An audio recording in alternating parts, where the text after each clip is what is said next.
उसमें सुख बिल्कुल नहीं आया।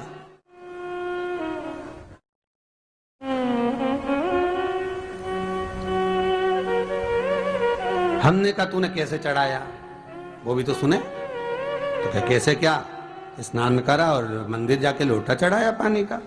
अच्छा, अब मैंने कहा तू चुप रहे।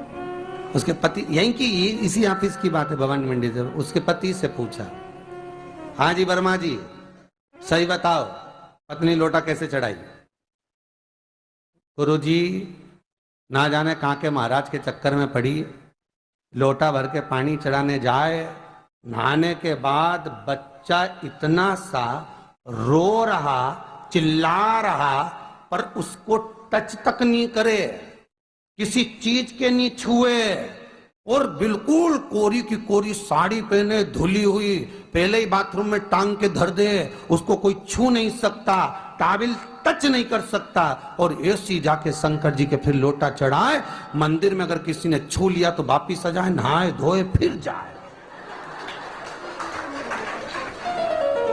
मैंने कहा बस अब तो तू ऐसी जिंदगी भर चढ़ाती रहे तो भोलेनाथ आएगा ही।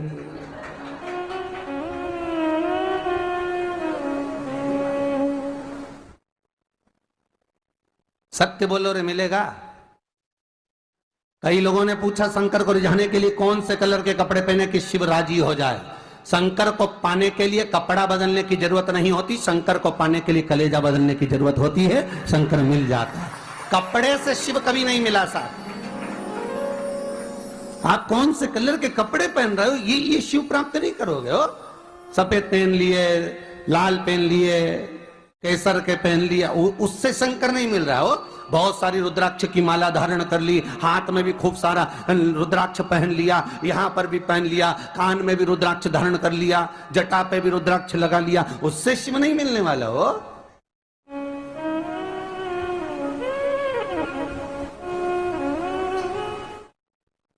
अरे भाई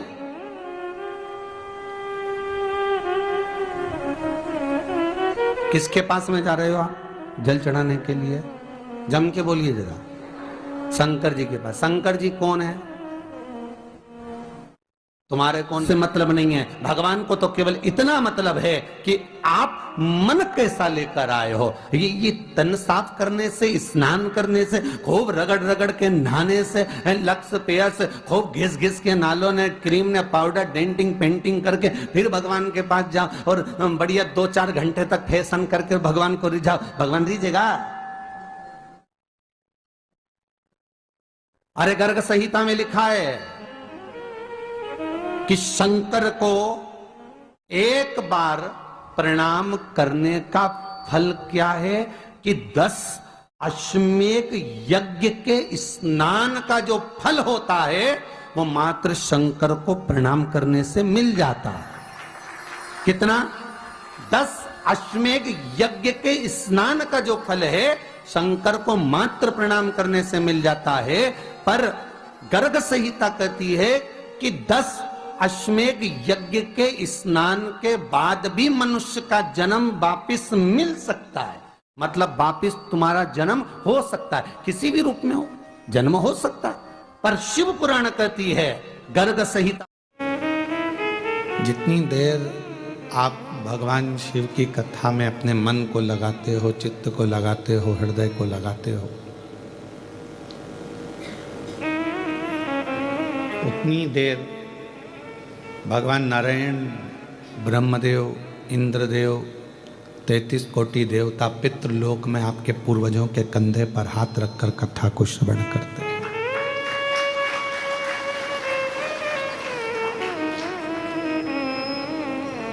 केवल कथा वो नहीं है कि तुमने सुनी, इस कान से निकाल दी, इस कान से, और बाकी का वो क्रम जो धारण करा वो छोड़ दिया।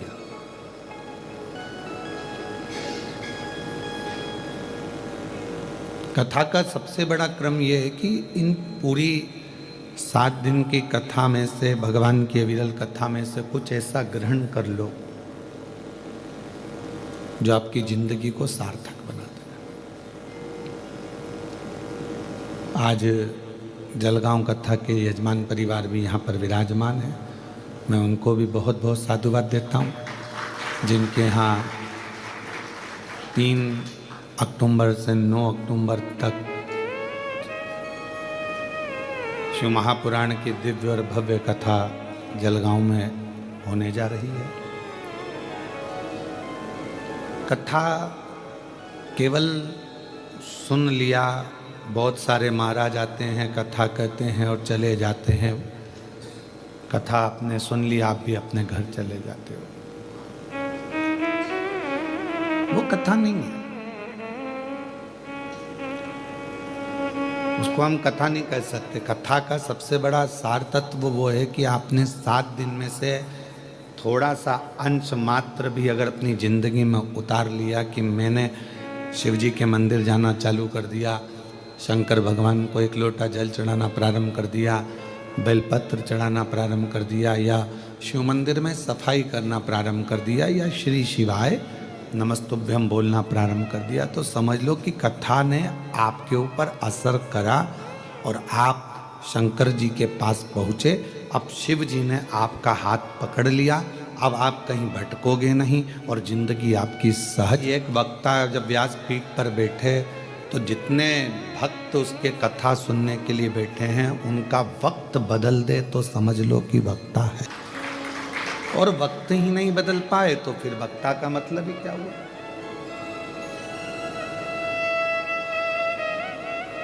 आप अपना स्वभाव, अपना चित्त, अपनी वृत्ति, अपना मन थोड़ा सा बदलेंगे, थोड़ा शिव की ओर लेकर जाएंगे तो वक्ता को भी अच्छा लगेगा।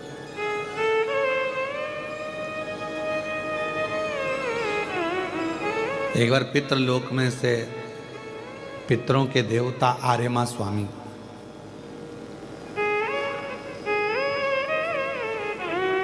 सभी जगह गए, और पितरों के जो देवता हैं आर्यमा, वो हर जगह पर भ्रमण करने के लिए ब्रह्मलोक गए तो ब्रह्माणी ने उनका आदर किया, ब्रह्मा जी ने भी उनका सम्मान किया। वैकुंठ गए तो भगवान नारायण ने उनका सम्मान करा, माँ लक्ष्मी ने उनका आदर करा।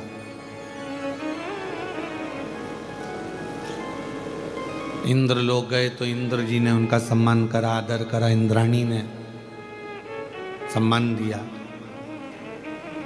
खूब पकवान बनाए, उनको खिलाए। अब जब पितरों को हम इतने सारे पकवान बनाते हैं, भोजन बनाकर खिलाते हैं, तो पितरों के स्वामी को आर्य खिलाया।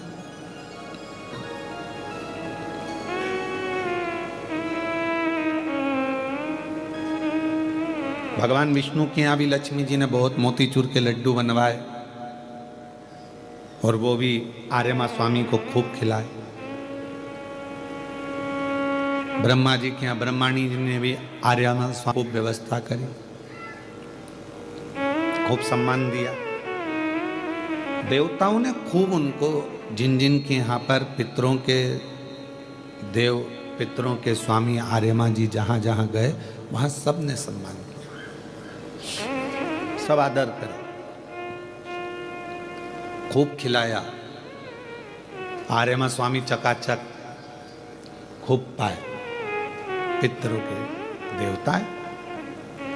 अब पितृलोक से आज आर्यमा स्वामी ने विचार करा कि अभी तक मैं सब दूर होकर आया हूं, केवल देवाधिदेव महादेव के यहाँ नहीं पहुंचा, शिव जी के यहाँ जाना चाहिए। और पितरों के स्वामी आर्यमा भ्रमण करते करते करते करते कैलाश पर्वत पर पहुंच गए। कैलाश पर जैसे ही आर्यमा स्वामी पहुंचे तो भगवान श्री गणेश जी से उनका मिलना हुआ। गणेश जी खेल रहे थे, अपने आनंद में बैठे हुए थे। अब आर्यमा स्वामी ने गणेश जी से पूछा कि आपके पिताजी कहाँ हैं?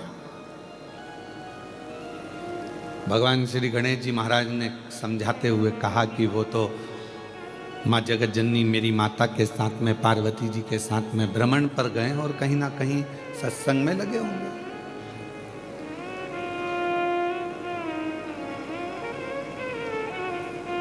क्योंकि आज का जो समय है, लोग सीखना नहीं चाहते। आज के समय में लोग सिखाना चाहते हैं।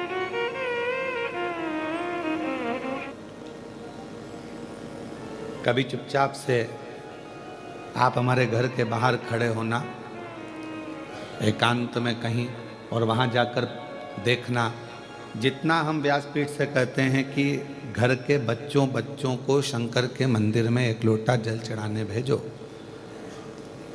तो आपको केवल हमने हमारी व्यासपीठ से कहा और हमारे घर के लोग ना करें, ये बात नहीं हो सकती। जो व्यासपीठ से कहा जाता है सबसे पहले हमारा परिवार उसको फॉलो करता है और मंदिर जाना प्रारंभ करता है। हमारे घर के चाहे राघव जी हों, माधव जी हों, छोटे भाई की बेटी बिट्टो हो, ये सब, चाहे बड़े भैया का पुत्र हो शिवम, सब मंदिर जाते हैं। बड़े भाभी होंगे, छोटी बहू होगी, भांजा बहू होगी, धर्मपत्नी होगी, सब मंदिर जाते हैं। पास में जो मंदिर है वहाँ जाकर एक लोटा जल चढ़ाएंगे, बाबा का श्रृंगार, झाड़ू पोछा सब कर कर।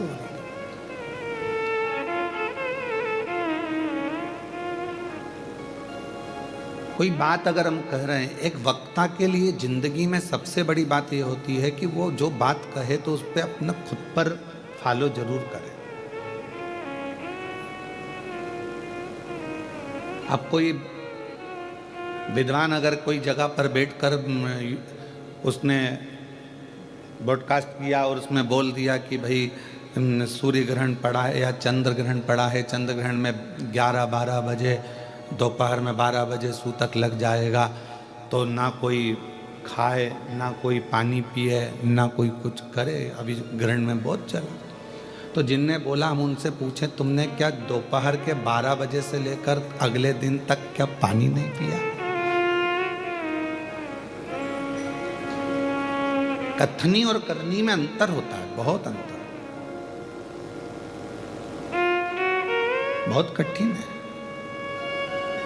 प्रवचन देना या बोल देना बहुत सरल है महाराज, पर उस प्रवचन को अपने ऊपर भी फॉलो करना, अपने ऊपर भी धारण करना बहुत कठिन।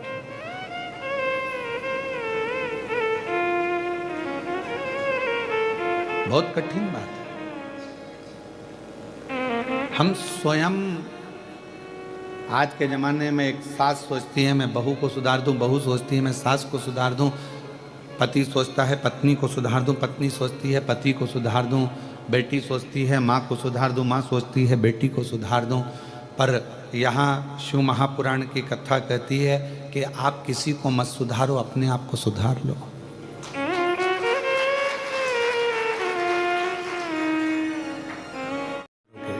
देवता है। अब पितृलोक से आज आर्यमा स्वामी ने विचार करा कि अभी तक मैं सब दूर होकर आया हूं, केवल देवादिदेव महादेव के यहां नहीं पहुंचा, शिव जी के यहां जाना चाहिए। और पितरों के स्वामी आर्यमा भ्रमण करते करते करते करते कैलाश पर्वत पर पहुंच गए। कैलाश पर जैसे ही आर्यमा स्वामी पहुंचे तो भगवान श्री गणेश जी से उनका मिलना हुआ। गणेश जी खेल रहे थे, अपने आनंद में बैठे हुए थे। अब आर्यमा स्वामी ने गणेश जी से पूछा कि आपके पिताजी कहाँ हैं? भगवान श्री गणेश जी महाराज ने समझाते हुए कहा कि वो तो माँ जगत जननी मेरी माता के साथ में, पार्वती जी के साथ में भ्रमण पर गए और कहीं ना कहीं सत्संग में लगे होंगे।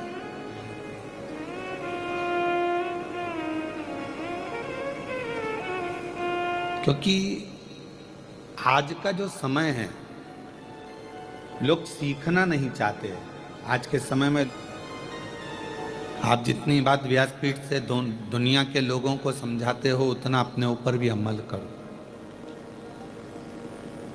कभी चुपचाप से आप हमारे घर के बाहर खड़े होना एकांत में कहीं, और वहाँ जाकर देखना, जितना हम व्यासपीठ से कहते हैं कि घर के बच्चों को शंकर के मंदिर में एक लोटा जल चढ़ाने भेजो,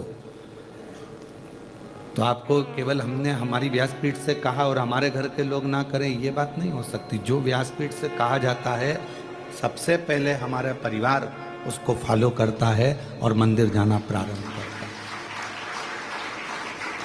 हमारे घर के चाहे राघव जी हों, माधव जी हों, छोटे भाई की बेटी बिट्टो हो, ये सब, चाहे बड़े भैया का पुत्र हो शिवम, सब मंदिर जाते। बड़े भाभी होंगे, छोटी बहू होगी, भांजा बहू होगी, धर्म पत्नी होगी, सब मंदिर जाते। पास में जो मंदिर है वहां जाकर एक लोटा जल चढ़ाएंगे, बाबा का श्रृंगार, झाड़ू पोछा सब कर कर।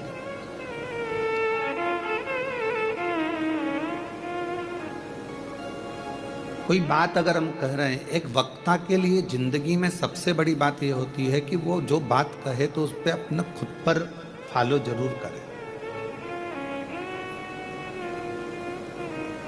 अब कोई विद्वान अगर कोई जगह पर बैठकर उसने ब्रॉडकास्ट किया और उसमें बोल दिया कि भाई सूर्य ग्रहण पड़ा है या चंद्र ग्रहण पड़ा है, चंद्र ग्रहण में 11-12 बजे, दोपहर में 12 बजे सूतक लग जाएगा, तो ना कोई खाए, ना कोई पानी पिए, ना कोई कुछ करे, अभी ग्रहण में बहुत चला।